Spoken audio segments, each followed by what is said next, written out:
We went to Esalen, which is where they were studying, New Age philosophy, and then they had this garden, all these vegetable gardens, and they had these lettuces, all different colors, Where? beautiful. In Where? Big Sur. Oh, Remember the trips to Big Sur? yeah. But I don't think you saw that one. I might have been alone. Anyway, Esalen was the big, campus where they were all, freaking out and learning new thought, new ways to live. And so he was one of the big gurus, and so was Timothy O'Leary. I mean, they're big names. So I was at a party with Alan Watts, and I told him off because I had three teenagers driving me crazy, and it was a party at Stanford University. What year? It was in the 60s. It was after 69. Anyway, he was lecturing in church there in the Stanford Chapel. Oh, it's filming. But anyway, I didn't want to talk about it, honey. Well, anyway, he was telling us that one day the people will take back their power because we give a power away to the priest, to the doctor, to the lawyer, and we don't know anything. We give our power away. Everybody, telling us what to do, and so we got to take back our power. So one day the people will rise up and throw the leaders, the dictators, off their pedestal, so on. So I was a mother of 3 teenagers who were starting to experiment, and I was very concerned.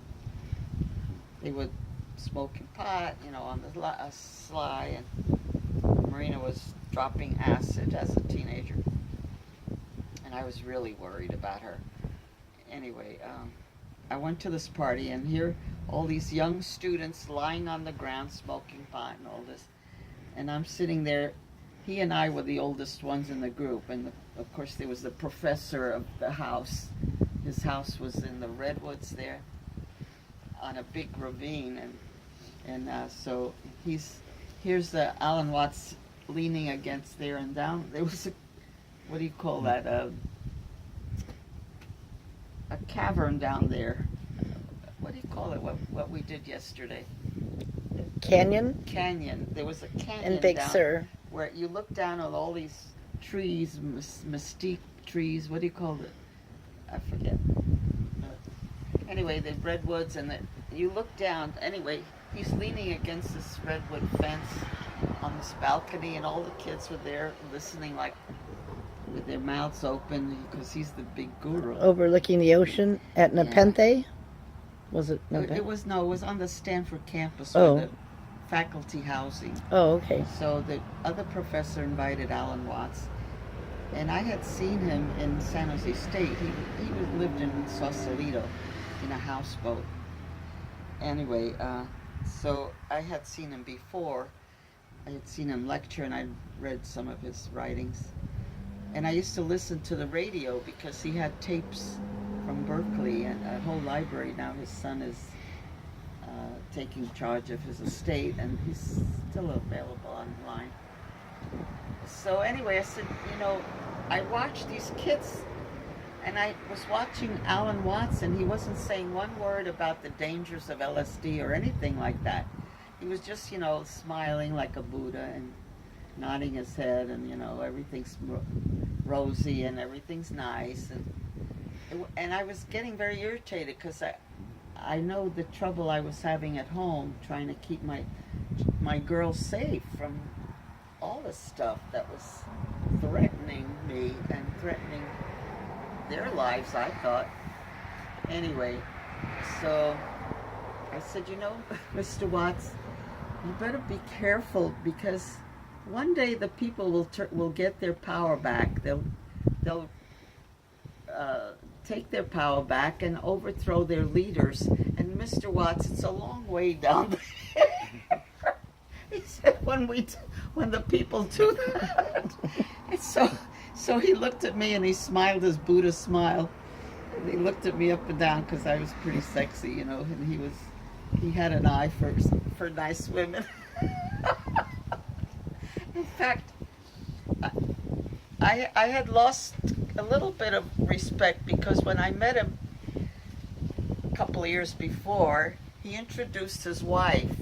I don't know if it's second wife or third wife, and she was just a teenager. And I looked at this old man with this young girl. And I said, "Oh my God, he's just a dirty old man." But anyway, he was funny, and he contributed a lot to New Thought. But he was a funny guy. He was very funny, very sense of humor. He was a pixie, like a little leprechaun. Jay Watts? Jay Watts? What was his name? Alan Watts. Oh, Alan. What Watts. was he known as? He's a minister. He was a very educated man, and he just wrote beautifully about bridging the East and the West. The East wanted what we had, and the West needed what they had. The East had spirituality and beauty in their lives, and the West had materialism, goods, money. So the East needed money, and we needed spirituality. And so he wrote a lot of books about bridging this and taking your power. The power is within you because God is within you. In other words, he was a minister, and he kind of brought Eastern philosophy to the West. So you got in an argument with him? No, it wasn't an argument. It was just that What did you say to him? I said, because he had lectured in the Stanford Chapel, beautiful. He was way up on the pulpit, and everybody's, wow, you know, Alan Watts, and coming to Stanford. And so he was lecturing that the people are, don't know the power that's in them because God is in them, right? And they can do anything, but they give their power away. We give the power to the lawyer, to the doctor, to the priest. To do anything, we have to ask the priest's permission. And so one day the people will realize their power and take their power back and overthrow the powers that be, the rulers that tell you, I'm descended from God, so you do what I say. And so they give him their power. So one day they'll rebel, they'll take their power back and overthrow the rulers, their tyrants. So get back to the story when you said... So I said, Yeah. I was troubled why he wasn't telling these young people the dangers of drugs. I mean, he was like glorifying, oh wow, I'm the drug guru here and I took LSD. He wasn't saying that, but everybody knew it. But he's glorifying, and they're lying down on the floor, relaxing with a pot and whatever.